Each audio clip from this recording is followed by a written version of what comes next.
Attende Domine, et miserere, quia peccavimus ibi. A te rexume omnium Redemptor, oculos nostros sublevamus frentes, exaudi Christe supplicantum preces.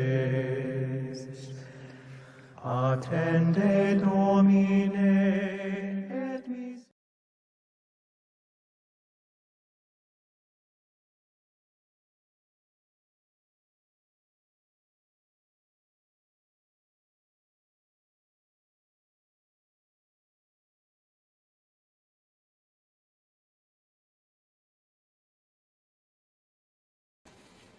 Hello and welcome to Breaking Fast, Staying the Course. Now this today is the first episode of Breaking the Fast, and every day it's my intention, and according to diary commitments, etc., because often I have meetings and things in the afternoons, but generally speaking at 3 p.m. every day throughout Lent, it's my intention to break fast with anyone else that's around, and chew the cud over a bit and give some words of encouragement and inspiration to keep us all staying the course and keeping on with our Lenten discipline.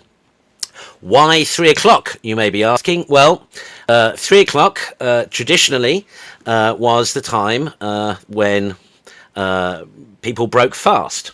In other words, they would fast all morning and all afternoon until 3 p.m, the hour, of course, of our Lord's Passion and Death, and then they would break fast. Now, that's a very sort of shortened explanation. One could go on, actually, because the history of fasting certainly in the Latin Rite tradition is quite vast and changed at various times. So that, for example, later in the medieval period, the monks would break fast at 12 noon, or at least after an early Vespers. So by the late medieval period, the canon law, the rule was that you could break fast after Vespers. But, of course, because in medieval times people were basically self-sufficient, the monks, of course, and their lay brothers, etc., would be working in the fields and could not really be expected to work in the fields on an empty stomach. So this process, this idea of topsy-turvydom came into vogue, and Vespers they moved to be said at before noon, so that they could break fast, have a meal, and be fortified then for the rest of the afternoon, and in order that they could work in the fields, etc. And then in the evening they would have a smaller meal.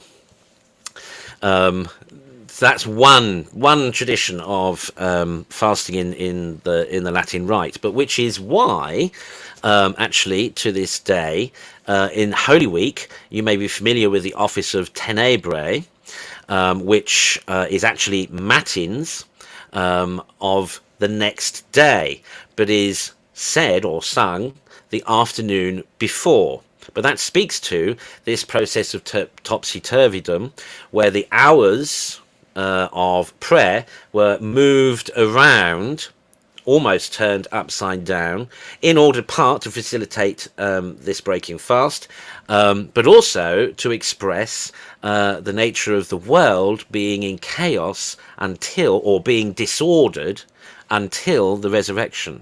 And indeed, at the end of Holy Week, after the Sacrum Triduum, after the Easter Vigil, on Holy Saturday morning, which ends with Vespers in the traditional Latin Rite, then things would go back full circle. So you would have pontifical matins, so you would have paschal matins, and then from Easter Sunday, everything would go back into the right order, so that Vespers would go back to being in the evening, etc. So it was all to express this idea of Christ's passion, death, and resurrection, bringing the restoration of creation, bringing order back to disorder.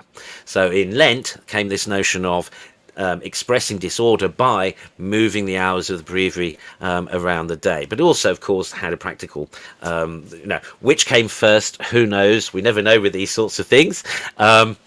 But certainly we know that the Byzantine court, the imperial court of the Byzantine emperors, they certainly broke fast at about 3 p.m. And then had a meal. And that's an earlier tradition to that of the medieval topsy-turvydom of the hours. So anyway, that's why 3 p.m. breaking fast. So I've got here my Aqua Vita, which is now on Ash Wednesdays, traditionally on Ash Wednesday and Good Friday, there was this thing called the Black Fast, which essentially meant no food at all. And you could only have water and maybe bread if you really, really had to have it. So Black Fast meant no food really whatsoever. So Uber traditionalists will still observe a Black Fast today and on Good Friday. And otherwise, of course, Wednesdays and Fridays in Lent are particular days of fasting and abstinence.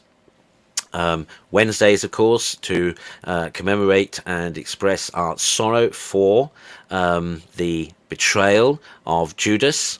Remember that Wednesday in Holy Week is known as Spy Wednesday, because that's when Judas betrayed Christ by going to the Sanhedrin and accepting the 30 pieces of silver. So Wednesdays in Lent, we remember really our own treachery, because basically every time we sin, we let Christ down. In short, I mean, that's the truth of it. And so on Wednesdays we fast, do penance, and practice abstinence as an expression of sorrow for our own treachery, as well as remembering that of Judas. Fridays, of course, obviously commemorate the Passion of Christ.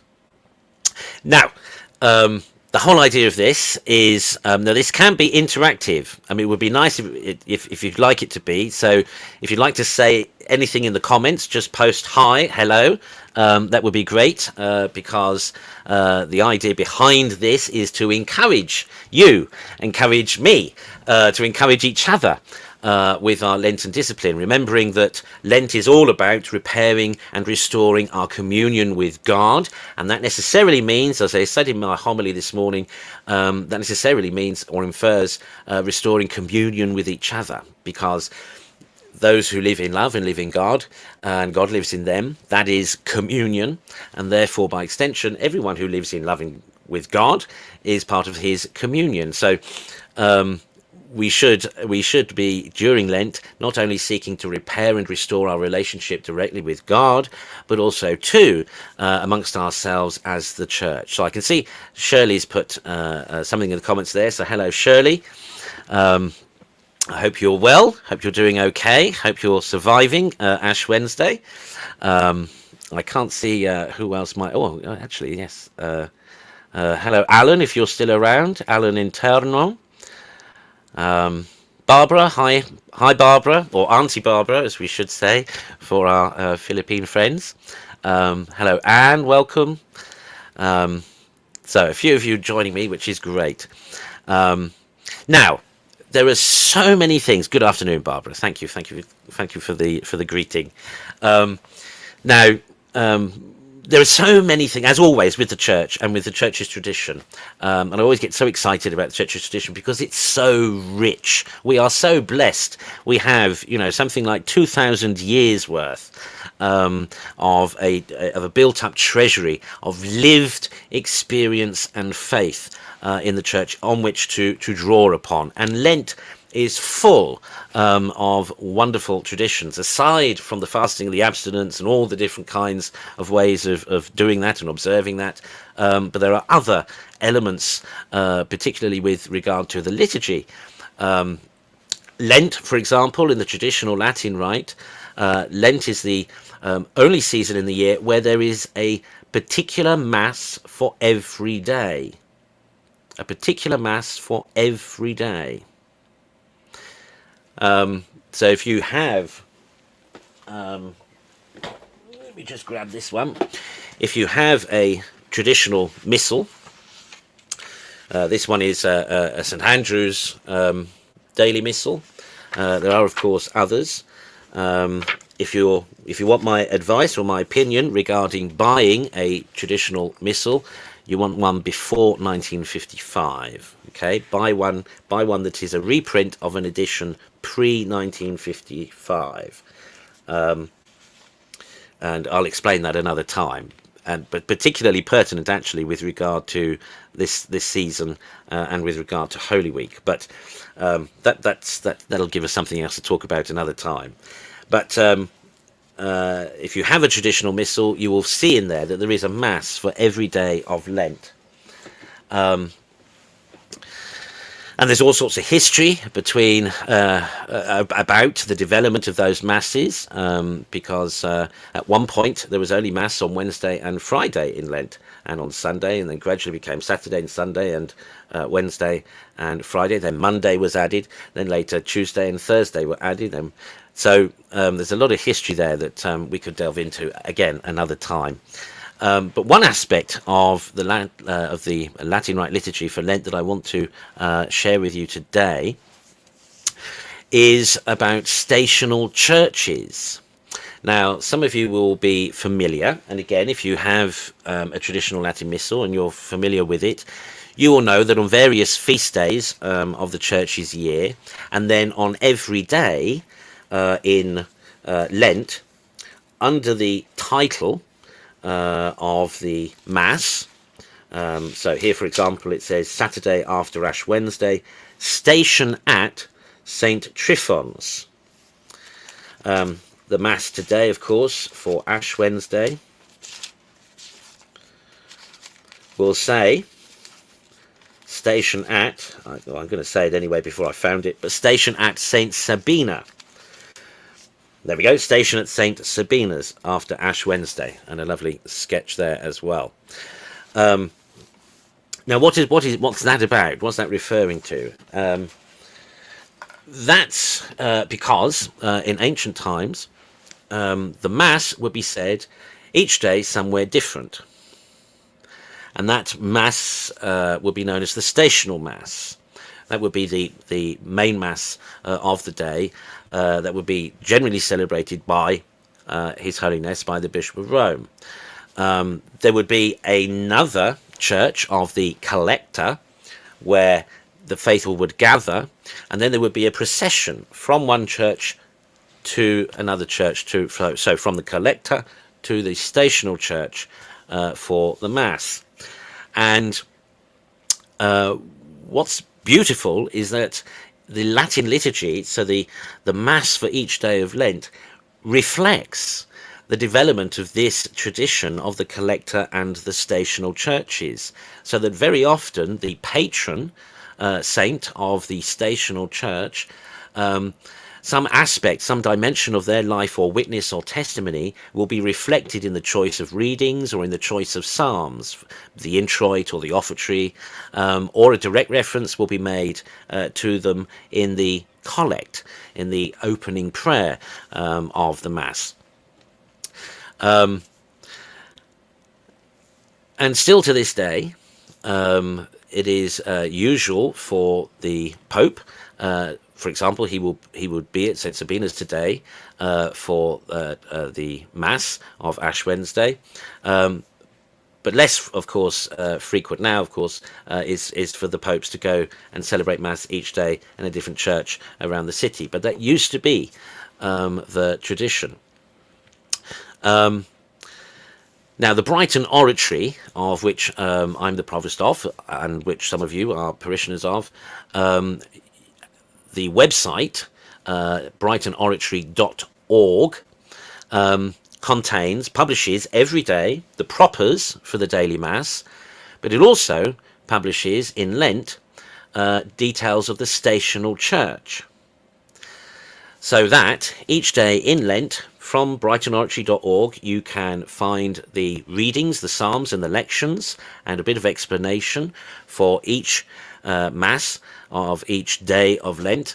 And you'll also find another post which will have the stational church and will give you the history of the stational church, where it is in Rome, etc. And also a little video which will share with you some history of it. Now, last year or the year before, I incorporated videos from a particular Catholic blogger who is based in Rome and who offers himself as a tour guide.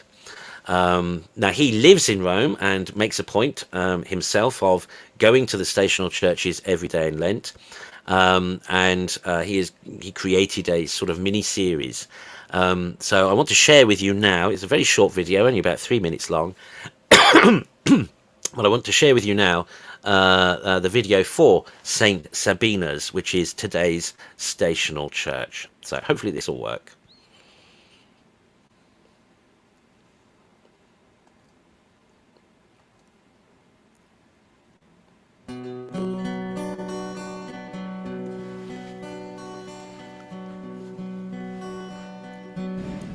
It's just after 6 a.m. here in Rome, and I am headed to today's first Lenten station church, Santa Sabina, up on the Aventine Hill. Pilgrims who travel to Rome during Lent can participate in a beautiful custom that dates back to the 4th century. It began as a way to strengthen the sense of community in the city while honoring the holy martyrs of Rome.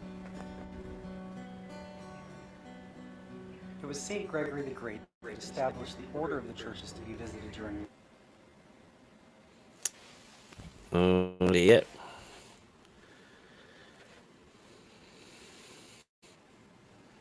Lent. He loved Santa Sabina as he had spent some time here during the plague. He called this the gem of the Aventine.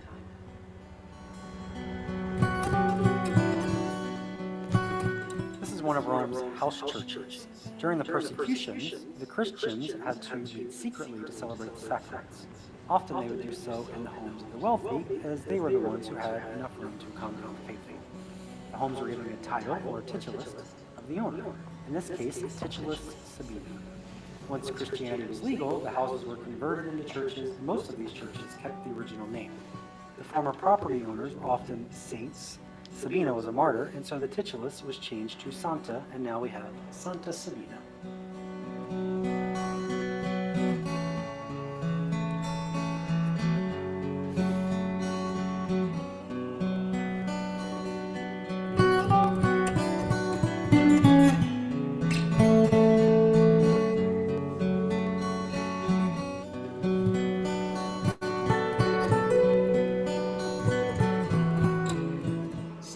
This day, the Holy Father comes to Santa Sabina on Ash Wednesday to kick off Lent.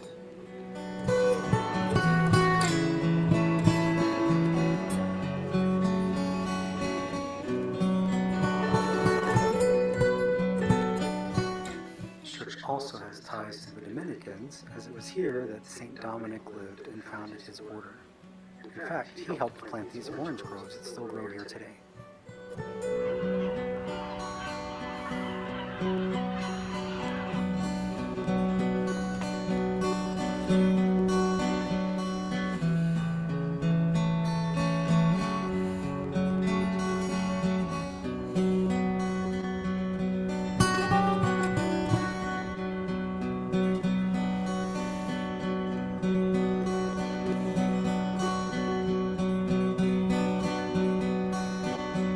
There's an incredible view of the city, as you can see there.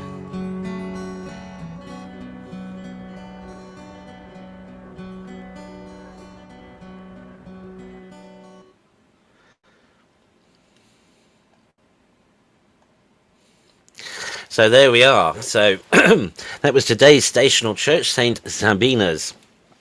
So, as I say, you can find that series on the brightonoratory.org website just by clicking each day for the stational church in Lent. A great way to learn some history and to get some beautiful pictures, see some beautiful images of the Eternal City. Now, another important thing about the daily Mass during Lent in the traditional rite is that Holy Mother Church always solicitous for our salvation, meaning that Holy Church, is all about wanting us to become holy, to become one with God. Every day in Lent, aside from there being the special propers for the Mass for every day, there's also a special prayer in addition to the collect of the Mass. So I'm just going to see if I can work this magic again here.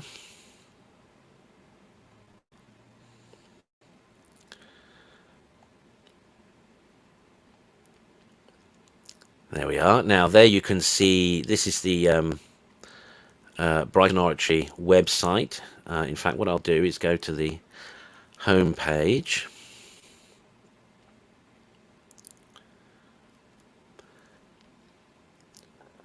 So that's www.brightonoratory.org, and then if I scroll down, you can see here are various notices and posts. Now there you can see, I assume you can, I don't know if you can, yes. Let me know, can you see the arrow, can you see the mouse arrow on the screen? Can somebody let me know? I'm assuming you might. So here you see we have today's Mass, Ash Wednesday. And so if you click on that, there you will find the Mass propers. There's a little bit of history about the Mass, and then the actual words of the Mass. So it's all in English, okay, which some of you might prefer rather than the Latin, but it's all there. So you can follow that.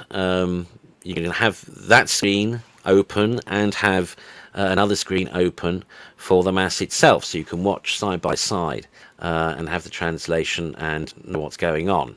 So that's that. Then if I go back,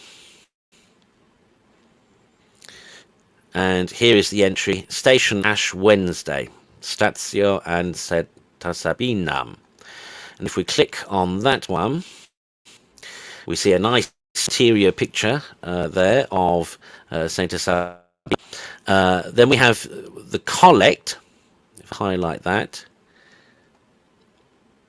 yeah, that works, yes. So there you have the collect for today of the Mass. Then you can see video there that we've just seen of the stational church. Then there's the history of the church, most of which we've just heard in the video, but there's a bit extra there that's not in the video. And then scrolling down, at the bottom, you'll find there's another prayer. And this is the extra prayer that if you have a missal, you will find also at the end of the day's Mass. And this prayer is an extra prayer of blessing. So every day of Lent, Holy Church not only gives us a Mass for every day, but also at the end of Mass, she gives us a special blessing. So this one reads, well, actually, let's go collect at the top there. So the collect of the Mass today was, grant, O Lord, that your faithful people may, with true piety, undertake the time-honoured custom of fasting and may carry it out with unwavering devotion. And then the special prayer at the end of today's Mass reads, look graciously, O Lord, upon those who bow down before your divine majesty, that they, being fed by your holy gift, meaning the Eucharist, may always be nourished by help from heaven. So there we have Holy Church, every day of Lent, at the end of Mass, prays a special prayer for us, that we will be faithful and be constant in our observance.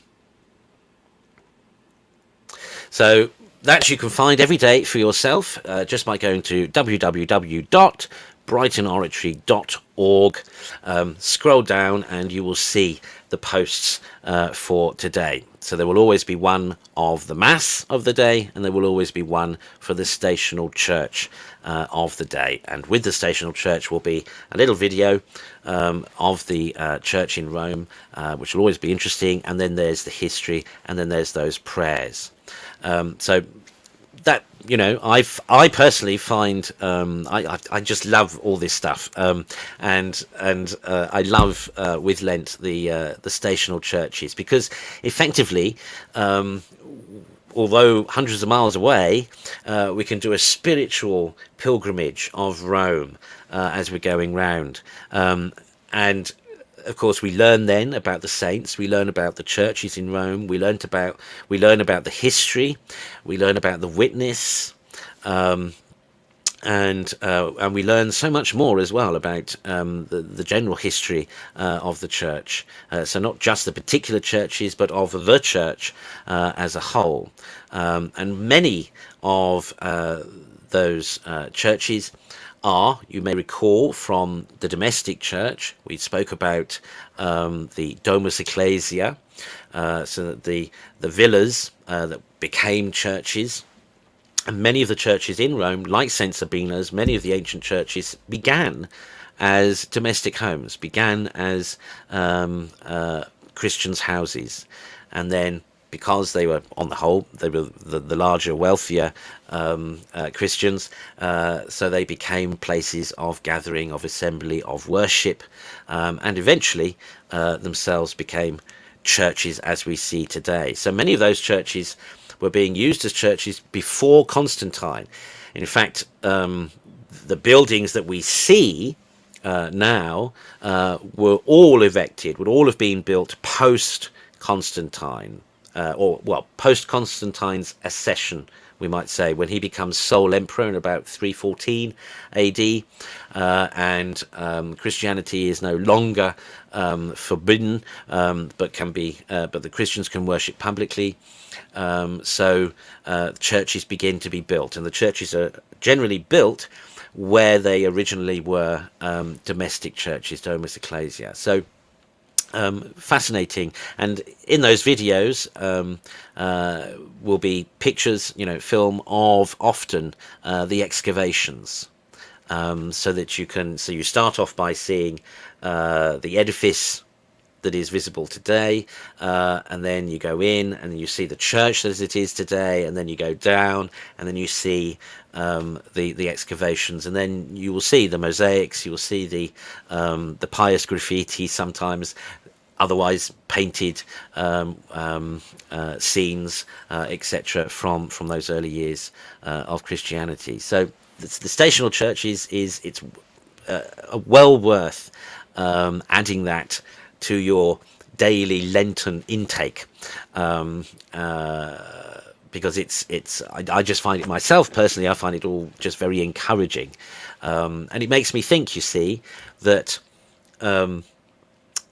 That for all those hundreds of years, so not only are we visiting places, are we seeing places where early Christians were, but also where Christians for generations and centuries afterwards have returned time and time and time again. All those churches, still being used, have been in constant use all that time. And fascinating, of course, the development of some of those churches into what they have become today. So, and I just find that very encouraging. For me, that is what the communion of saints means. It's a tangible way of appreciating the communion of saints. Just as, and I know some of you already know, but that's how I view, for example, this medium of the internet, and of being able to stream live in real time, so that we are connected now. We are hundreds of miles away from each other, but we're connected in this moment, in this time. We're connected. But likewise, through the stational churches of Lent, we can also feel some sense of connection with the Christians of the past. And that I always find encouraging, and especially during Lent, because I also know, as we will discover every day, that Christians, of course, throughout those centuries were also celebrating and observing Lent. So, yeah, great stuff. This was, or that was, Breaking Fast. That was today's first edition of this new series. As I say, it is my intention to try and keep this appointment, and I hope you will do too, to offer each other mutual encouragement and support as we observe this holy season. Feel free, in the future, if you want to ask questions or want to ask advice about your Lenten discipline or anything really, then please do feel free. I want this to be very much sort of informal, rather than a formal sort of program, and we'll keep it light, as it were. Yeah. So anyway, so that was it. So that was Breaking Fast today. Now, as no doubt you will know, the next program to broadcast live will be Holy Hour, which is our regular Wednesday program. During Holy Hour, there is exposition of the Blessed Sacrament, adoration, act of reparation, recitation of the Rosary, and benediction with the Blessed Sacrament. It lasts about an hour, sometimes just over, and we have that every Wednesday. So that's the next program to air today, and then later tonight at 10 p.m. Will be again a very short program. I will promise to try and keep it short. In my head, I'm giving myself 15 minutes, but we'll see. Called the Daily Examen, and the idea of that is really for me to give some pointers and some direction, some guidance, re-examination of conscience, and re-discerning God's will. So it'll really be just me making suggestions, sharing ideas, asking questions for you to answer yourself in your own time. This Daily Examen need not be interactive. You don't have to post in the comments what you're thinking for that show. So that's at 10 o'clock. So every day throughout Lent, 8:30 a.m. Mass, midday Angelus with the meditation, of course, from Every Day in the Church Year by Bishop Richard Challoner. Bishop Richard Challoner was an 18th century Roman Catholic bishop in England. He's an incredible man, fascinating life. In fact, we might look at his life tomorrow. So I won't say any more about Richard Challoner, but we'll talk about that tomorrow. But we're sharing every day, immediately after the Angelus, one of his meditations for every day in the year. They're very short, about 10 minutes, something like that. But it's nourishment, it's substitutionary food, we might say, for the soul during Lent while we're fasting. So that's it every day at 12, every day at 3 o'clock, breaking fast like this, and 6 o'clock, Angelus and Rosary, and at 10 o'clock, Daily Examen. And then various other times during the week there will be the other regular shows. So Monday evenings, of course, domestic church at 6:45. Saturday evenings, Old Romans Unscripted, of course, at 6:45, and then there will be coming on stream some other hopefully interesting programs as well.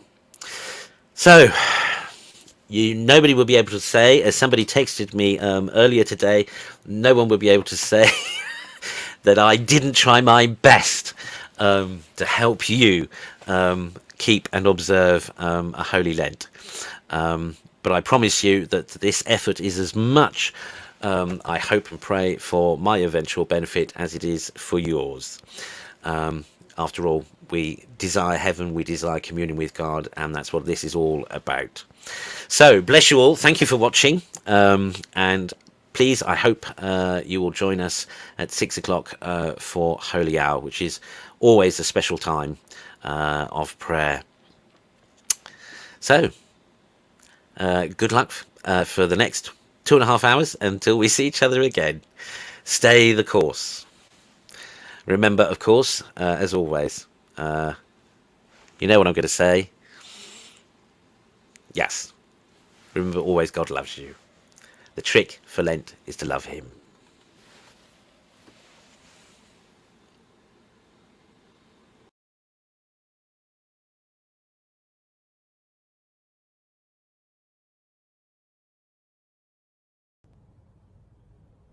One.